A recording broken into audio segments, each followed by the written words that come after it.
आज जिते गणरे प्रवेश कर प्रभु जानी सारे जे कालदमन को कहीं भी सरी हेबेनी।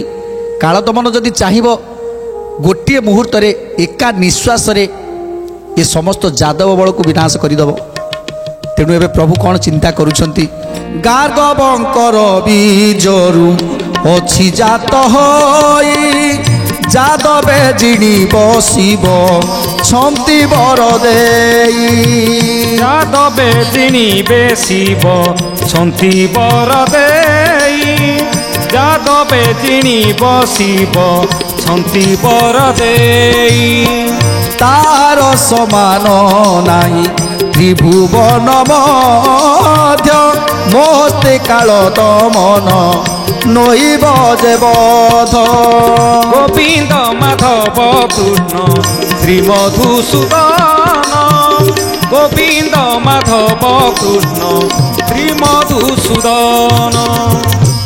तेणु आज प्रभु चिंता करुछंती ये काल दमन जो भली बलशाली ये कौनसी ना अग्नि रे मरिबो ना ये बाण रे मरिबो ना ये कौथरे मरिबो। या देहरे बाण तो भेदिबनी तेणु मरिबो केमिति।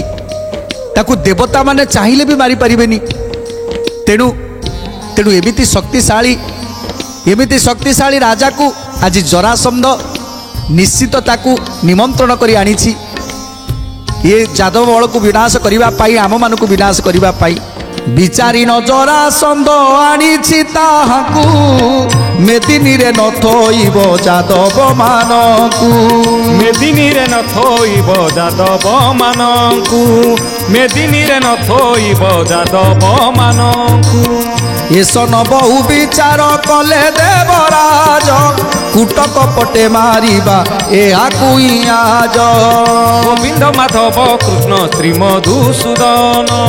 गोविंद माधव कृष्ण श्रीमधुसूदन। ये तू अनंतरे पुणी मघ देश साई कृतांजलि होई काल दमन को कही। कृतांजलि होई काल दमन को कही। कृतांजलि होई काल दमन को कही। तेणु आज काल दमन को आनिछंती जादव मानंकु विनाश करिबा पाई। जरासंध कहउछंती हे काल दमन तुम पाई आज मु गर्वित।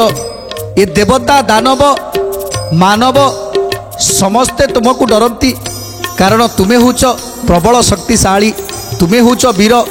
हे काल दमन एमिति मु बार बार करी 17 थर मु धाड़ी देइछि से कृष्ण बलराम को धरिबा पाई।